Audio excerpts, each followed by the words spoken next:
ಮಾತಾಡ್ತೀವಿ ಅಂತ ಅನ್ನೋದು, ನಾಳಿದ್ದು ಮಾತಾಡ್ತೀವಿ ಅಂತ ಅನ್ನೋದು, ಕೊನೆಯಲ್ಲಿ ಮಾತಾಡೋದು. ಈಗ ವಿರೋಧ ಪಕ್ಷದ ನಾಯಕರು ಈ ಡಿಬೇಟನ್ನು ಇನಿಷಿಯೇಟ್ ಮಾಡಬೇಕು. ಅವ್ರು ಕೊನೆಯಲ್ಲಿ ಮಾತಾಡಿದ್ದಾರೆ. ನಾನು ಆಗಲೇ ಹೇಳಿದೆ, ಈ ಒಂದು ವಾರದಿಂದೇನೆ ನೀವು ಮಾತಾಡ್ರಿ ಅಂತ ಹೇಳಿದೆ ನಾನು. ಅವ್ರಿಗೆ ಯಾಕೆ ತೋರಿಸ್ತೀರಿ ನೀವು ಮಾತಾಡ್ತೀವಿ? ಈಗ ನಿಮ್ಗೆ ಏನೇನಿಲ್ಲ. ಒಂದು ನ್ಯೂಸ್ ಕೇಳಿದ್ರು ಅವರು, ಸಂಜೆಗಡೆ ಕೇಳಿದ್ರು, ಮಾಧ್ಯಮದವ್ರದ್ದ ಮಾತಾಡಿ ವಿರೋಧ ಪಕ್ಷ ನಾಯಕರು ಅಂತ ಹೇಳಿದ್ರು ಅಷ್ಟೇ.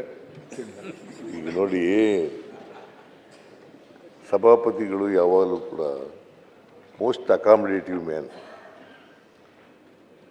ನೀವು ಮಾತಾಡ್ತೀವಿ ಅಂತಂದಿದ್ರೆ ಮಾತಾಡಬೇಕಾಗಿತ್ತು. ಈಗ ಸಿ ಟಿ ರವಿ ಮಾತಾಡೋದ್ರ ಬದಲು ನೀವೇ ಮಾತಾಡ್ಬೋದಾಗಿತ್ತಲ್ಲ. ಮಾತಾಡೋರು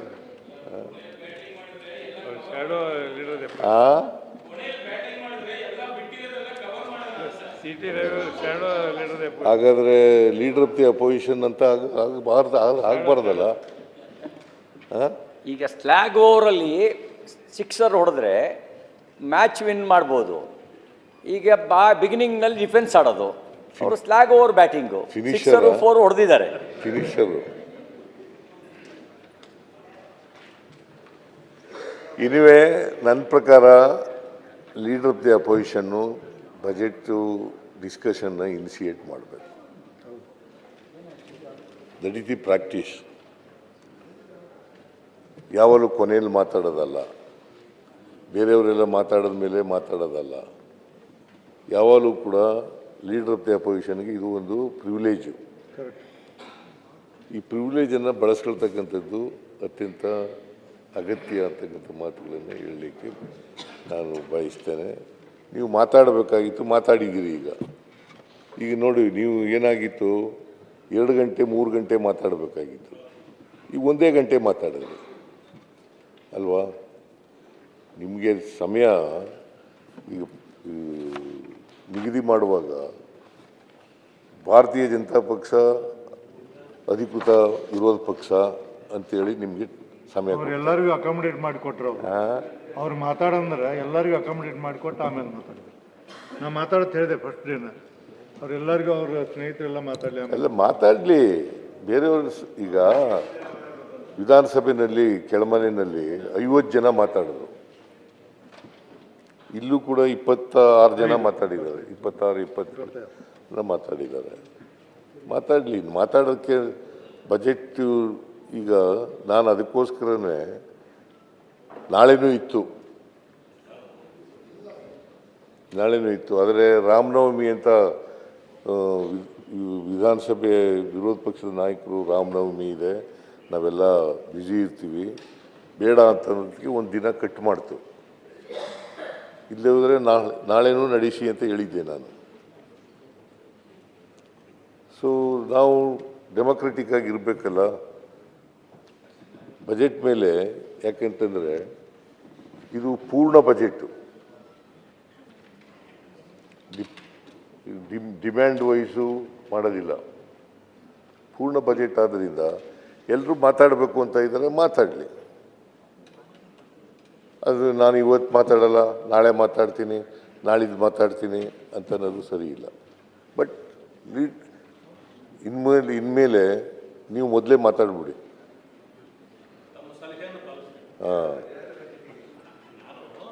ಇದೇನಿಲ್ಲ, ಅನೇಕರು ರಿಟೈರ್ ಆಗೋರು ಇದ್ದಾರೆ. ಅವರಿಗೆ ಇದು ಕೊನೆಯ ಸೆಷನ್ನು, ಅದರಿಂದ ಅವ್ರಿಗೆ ಅವಕಾಶ ಸಿಕ್ಕಲಿ ಅನ್ನೋ ಕಾರಣದಿಂದ ನಾನು ಅವಕಾಶ ಈಗ ನಿಮ್ಗೆ ಅವಕಾಶ ಸಿಕ್ಲಿಲ್ಲ, ಅವ್ರಿಗೂ ಸಿಕ್ತಿತ್ತು. ಅಲ್ಲಲ್ಲ, ಅದು ನೋಡಿ, ಈಗ ಕೊನೆ ಆಗಿದ್ದಿದ್ರೆ ಅನೇಕರು ಇನ್ನೂ ಮಾತಾಡೋರು ಇದ್ದಾರೆ, ಆದ್ರೂ ಸಿಗ್ಲಿಲ್ಲ. ಇಲ್ಲ, ಅದರಿಂದ ಅವ್ರಿಗೆ ಅವಕಾಶ ಮಾಡಿಕೊಟ್ಟಿದ್ದೀನಿ ಅಷ್ಟೇ. ನನ್ನ ಸಮಯ ಕಡಿಮೆ ಆಗಿದೆ, ತಾವು ಹೇಳ್ದಂಗೆ.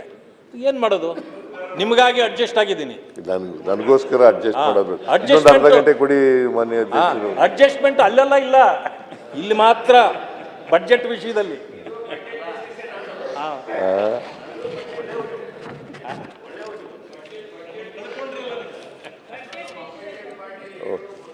ಓಕೆ ಮಾನ್ಯ ಅಧ್ಯಕ್ಷರೇ, ಬಹಳ ಜನ ಮಾನ್ಯ ಸದಸ್ಯರುಗಳು ಮಾತನಾಡಿದ್ದಾರೆ, ವಿರೋಧ ಪಕ್ಷದವರು ಮಾತಾಡಿದ್ದಾರೆ. ನಮ್ಮ ಆಡಳಿತ ಪಕ್ಷದವರು ಕೂಡ ಮಾತಾಡಿದ್ದಾರೆ. ಅವರು 10 ಜನ ಮಾತಾಡಿರೋದು, ಇವರು 14 ಜನ ಮಾತಾಡಿದ್ದಾರೆ. ಇಲ್ಲಪ್ಪ, ಮಿಸ್ಗೈಡ್ ಮಾಡಬೇಡ. ಭೋಜೇಗೌಡ ಯಾರಿಗೂ ಲಿಮಿಟ್ ಮಾಡಿಲ್ಲ ನಾವು ಟೈಮ್, ಅವರೆಲ್ಲ ಮುಗಿಸುವವರೆಗೆ ಕುಂತೀವಿ.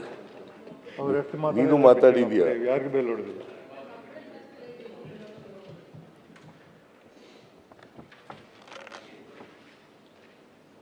ಅದರಿಂದ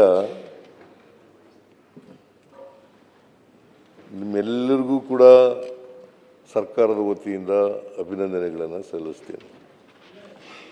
ರೂಲಿಂಗ್ ಪಾರ್ಟಿಯವ್ರಿಗೂ ಕೂಡ ಸಲ್ಲಿಸ್ತೇನೆ, ವಿರೋಧ ಪಕ್ಷದವರಿಗೆ ವಿಶೇಷವಾಗಿ ಅಭಿನಂದನೆಗಳನ್ನು ಸಲ್ಲಿಸ್ತೇನೆ.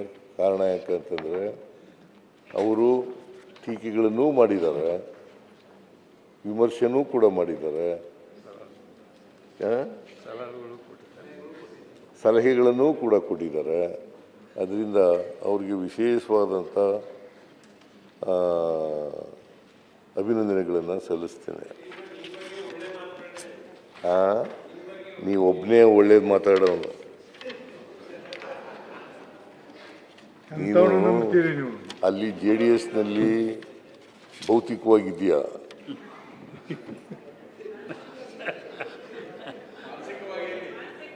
ಮಾನಸಿಕವಾಗಿ ಕುಮಾರಣ್ಣ ಮತ್ತು ಅವ್ರ ಸಂಬಂಧಕ್ಕೆ ಹುಳಿಯಿಂದ ಲಕ್ಷಣ ಕಾಣ್ತಾ ಇದೆ. ಕುಮಾರಸ್ವಾಮಿ ಮತ್ತು ಭೋಜೇಗೌಡರ ಸಂಬಂಧ ಹಿಂಗಿದೆ, ನೀವು ಹಿಂಗೆಲ್ಲ ಮಾತಾಡಿ ಅದಕ್ಕೆ ಹುಳಿಯಿಂದ ಲಕ್ಷಣ ಕಾಣ್ತಾ ಇದೆ.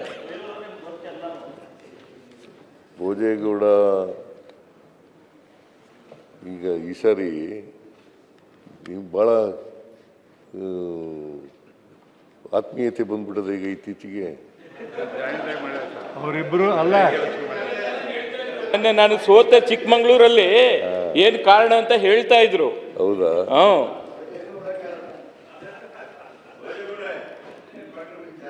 ಓಕೆ. ಮಾನ್ಯ ಅಧ್ಯಕ್ಷರೇ,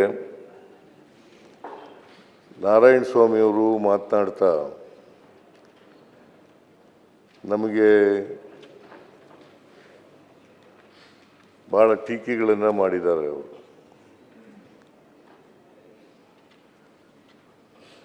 ಟೀಕೆಗಳು ಮಾಡಬೇಕು ಪ್ರಜಾಪ್ರಭುತ್ವ ವ್ಯವಸ್ಥೆಯಲ್ಲಿ. ಆದರೆ ಟೀಕೆಗಳು ಹೇಗಿರ್ಬೇಕಪ್ಪ ಅಂತಂದರೆ ಅವು ಸಕಾರಣವಾಗಿರ್ಬೇಕು. ಈಗ ನೀವು ಒಂದು ಮಾತನ್ನು ಹೇಳಿದ್ರಿ, ದುಂದು ವೆಚ್ಚ ಮಾಡ್ತೀರ.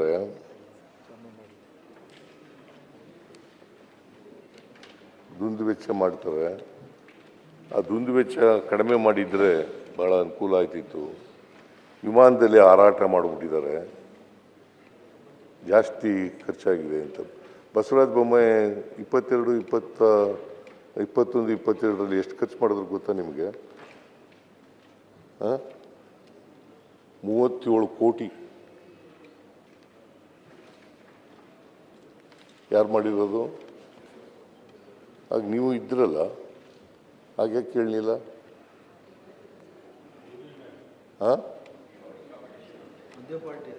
ಒಂದೇ ಪಾರ್ಟಿ ಆದರೆ ಕೇಳಬಾರ್ದಂತ? ಕೇಳಬೇಕು. 37 ಕೋಟಿ, 21, 22.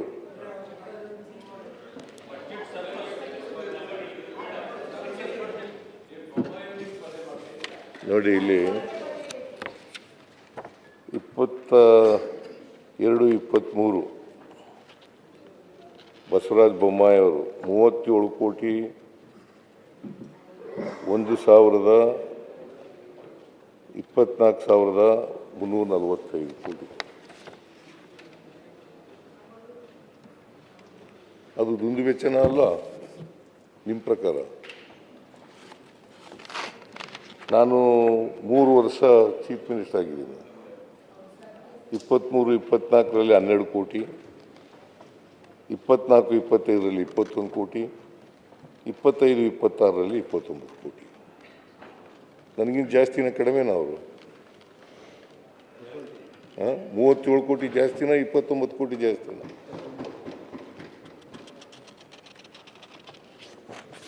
ಏನೋ ಮಾತಾಡಬೇಕು, ಆ ಕಾರಣಕ್ಕೋಸ್ಕರ ಮಾತಾಡೋದಲ್ಲ. ಮುಖ್ಯಮಂತ್ರಿ ಆದವರಿಗೆ ಬೇರೆ ಬೇರೆ ಕೆಲಸಗಳಿರ್ತವೆ. ಆ ಕೆಲಸಗಳು ಇರೋದ್ರಿಂದ ಸಮಯ ಉಳಿತಾಯ ಮಾಡಲಿಕ್ಕೋಸ್ಕರವಾಗಿ ಏರೋಪ್ಲೇನಲ್ಲಿ ಹೋಗ್ಬೇಕಾಗ್ತದೆ. ಅದು ಹಿಂದೇನೂ ಹೋಗಿದೆ. ಪ್ರಧಾನಮಂತ್ರಿಗಳು ಎಷ್ಟು ಖರ್ಚು ಮಾಡಿದ್ದಾರೆ ಗೊತ್ತಾ? ವಿದೇಶಗಳಿಗೆ ಹೋಗಿರೋದು 814 ಕೋಟಿ. 814 ಕೋಟಿ. ಅದು ದುಂದು ವೆಚ್ಚ ಅಲ್ವಾ?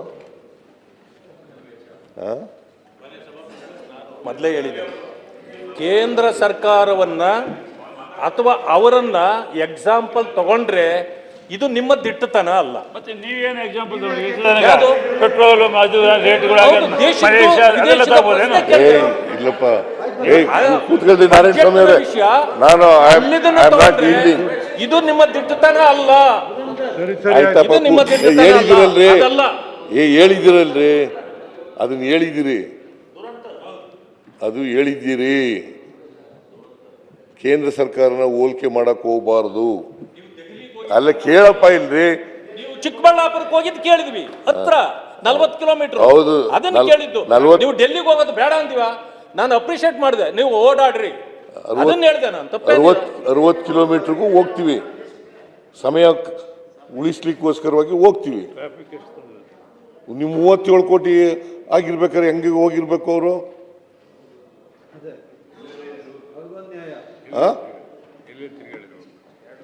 ಎಲ್ಲೆಲ್ಲಿ ತಿರುಗಾಡಿದ್ದಾರೆ ಅಂತ ಲೆಕ್ಕ ಇದೆ ನಿಮ್ಮ ಹತ್ರ? ಬಸವರಾಜ ಬೊಮ್ಮಾಯಿಯವರು 67,000 ಕೋಟಿ ಸಾಲ, ನಿಮ್ದು 4,36,000 ಕೋಟಿ ಸಾಲ. ನಿಮ್ಮ ಕಾಲದಲ್ಲಿ 4,36,000 ನಾನು ಐ ಆಮ್ ನಾಟ್ ಈಲ್ಡಿಂಗ್. ಬರೀ 67,000. No no no, I am not yielding. ಒಂದು ನಿಮಿಷ ಹೇಳ್ತೀರಿ ಕೊಡ್ರಿ, ಐ ಆಮ್ ನಾಟ್ ಈಲ್ಡಿಂಗ್. ಕೊಡ್ರಿ ನೋಡಿ, ಐ ಆಮ್ ನಾಟ್ ಈಲ್ಡಿಂಗ್. ಕೇಳಿ ಕೊಡ್ರಿ ನೋಡಿ. ಒಂದು ನಿಮಿಷ ಸೀತಾರಾಮ್. ಮಾನ್ಯ ಅಧ್ಯಕ್ಷರೇ, ನಾರಾಯಣ ಸ್ವಾಮಿ ಮಾತಾಡುವಾಗ ನಾನು ಮಧ್ಯೆ ಇಂಟರ್ಫಿಯರ್ ಆಗಲಿಲ್ಲ. ರವಿ ಆಗಿದ್ದ? ಹಿಡ್ತಿರ್ಲಿ ನೋಡು, ಎಷ್ಟು ಸರಿ ಹೇಳ್ಬೇಕು? ಮಧ್ಯೆ ಇಂಟರ್ಫಿಯರ್ ಆಗಿದ್ರೆ ಯಾರು ಪರ್ಮಿಷನ್ ಹೇಳ್ಬೇಡಿ. ಇದು ನ್ಯಾಯಯುತವಾಗಿ ಚರ್ಚೆ ಆಗತಕ್ಕಂಥದ್ದಲ್ಲ. ಪ್ರಜಾಪ್ರಭುತ್ವ ಸಂಸದೀಯ ವ್ಯವಸ್ಥೆಯಲ್ಲಿ ಲೀಡರ್ ಆಫ್ ದಿ ಹೌಸ್ ಮಾತಾಡುವಾಗ, ಚೀಫ್ ಮಿನಿಸ್ಟರ್ ಮಾತಾಡುವಾಗ ಮಧ್ಯೆ ಮಾತಾಡೋದು ಇದು ಸಮಂಜಸ ಅಲ್ಲ. ನಾನು ಈಲ್ಡಾದರೆ ಮಾತಾಡಿ, ಅಥವಾ ನಿಮಗೆ ಪಾಯಿಂಟ್ ಆಫ್ ಆರ್ಡರ್ ಇದ್ದರೆ ಮಾತಾಡಿ. ಅದು ಬಿಟ್ಬಿಟ್ಟು ಸುಮ್ಮನೆ ಡಿಸ್ಟರ್ಬ್ ಮಾಡಬೇಕು, ಡಿವೇಟ್ ಮಾಡಬೇಕು ಅಂತ ಮಾತಾಡೋದು ಇದೆಯಲ್ಲ, ಯಾವ ಆರ್ಡರ್ ಇಲ್ಲ. ನೀವು ಮಾತಾಡುವಾಗ ನೀವು ಟೀಕೆ ಎಲ್ಲ ಮಾಡಿದ್ರೆ ಸುಮ್ಮನೆ ಕೂತಿದ್ದೆ ನಾನು, ಅಸೆಂಬ್ಲಿನಲ್ಲಿ ಸುಮ್ಮನೆ ಕೂತಿದ್ದೆ ನಾನು. 3 ಗಂಟೆ 6 ನಿಮಿಷ ಅಶೋಕ್ ಅವರು ಮಾತಾಡಿದ್ರು. 3 ಗಂಟೆ 6 ನಿಮಿಷ.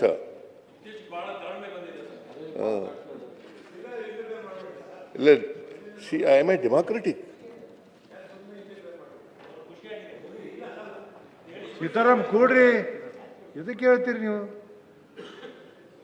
ಸಿ, ನಾವು ಡಿಕ್ಟೇಟರ್ಶಿಪ್ನಲ್ಲಿ ಇಲ್ಲ, ಪ್ರಜಾಪ್ರಭುತ್ವ ವ್ಯವಸ್ಥೆಯಲ್ಲಿ ಇರ್ತಕ್ಕಂಥದ್ದು, ಒಕ್ಕೂಟದ ವ್ಯವಸ್ಥೆಯಲ್ಲಿ ಇರ್ತಕ್ಕಂಥದ್ದು. ಒಕ್ಕೂಟದ ವ್ಯವಸ್ಥೆಯಲ್ಲಿ ಸೆಂಟ್ರಲ್ಲು ಗೌರ್ಮೆಂಟನ್ನು ಮಾತಾಡಬಾರ್ದು, ಹೋಲಿಕೆ ಮಾಡಬಾರ್ದು ಅಂತಂದರೆ, ನೋಡ್ರಿ, ಯಾವಾಗಲೂ ಕೂಡ ಮುನ್ಸಿಪಾಲ್ಟಿಗೆ ರಾಜ್ಯಗಳು ಮುನ್ಸಿಪಾಲ್ಟಿಗಳಲ್ಲ. ರಾಜ್ಯಗಳು ಸುಭದ್ರವಾಗಿದ್ದರೆ ಒಕ್ಕೂಟ ಸುಭದ್ರವಾಗಿ, ಸೆಂಟ್ರಲ್ ಗೌರ್ಮೆಂಟು ಸುಭದ್ರವಾಗಿರುತ್ತದೆ. ಒಕ್ಕೂಟ ಸ್ಟ್ರಾಂಗ್ ಆಗಬೇಕಾದ್ರೆ ರಾಜ್ಯಗಳು ಸ್ಟ್ರಾಂಗ್ ಆಗಿರಬೇಕು.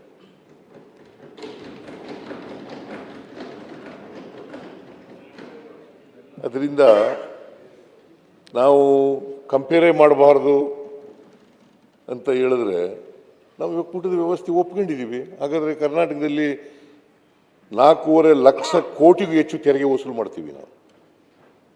ಕೇಂದ್ರ ಸರ್ಕಾರಕ್ಕೆ ಕೊಡ್ತೀವಿ ತೆರಿಗೆ ವಸೂಲು ಮಾಡಿ. 4.5 ಲಕ್ಷ ಕೋಟಿಗೂ ಹೆಚ್ಚು.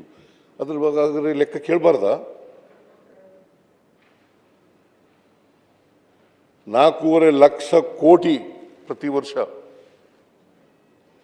ಈ ವರ್ಷ 25-26ರಲ್ಲಿ 4.5 ಲಕ್ಷ, ಸುಮಾರು 5 ಲಕ್ಷ ಕೋಟಿ ತೆರಿಗೆ ಕೊಟ್ಟಿರೋದು ಕೇಂದ್ರ ಸರ್ಕಾರಕ್ಕೆ. ನಮಗೂ ವಾಪಸ್ ಬರೋದು ಎಷ್ಟು ಗೊತ್ತಾ?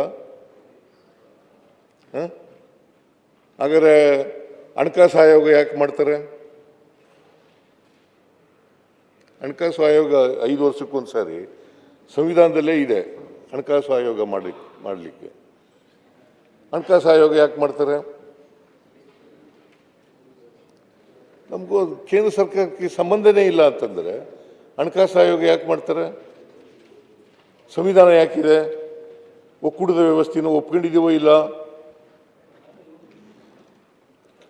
ಅದರಿಂದ ಮಾನ್ಯ ಅಧ್ಯಕ್ಷರೇ, ನಾವು ಒಕ್ಕೂಟದ ವ್ಯವಸ್ಥೆಯನ್ನು ಒಪ್ಕೊಂಡಿರುವಾಗ ಇದು ನಮ್ಮ ರಾಷ್ಟ್ರ,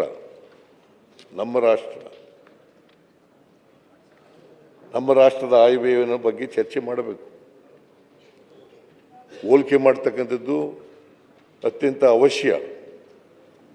ಅದನ್ನು ಬಿಟ್ಟು ಮಾಡಲೇಬಾರ್ದು ಅಂತಕ್ಕಂಥದ್ದು ಇದೆಯಲ್ಲ, ಅದು ಸರ್ವಾಧಿಕಾರಿ ಧೋರಣೆ ಅಂತಕ್ಕಂಥ.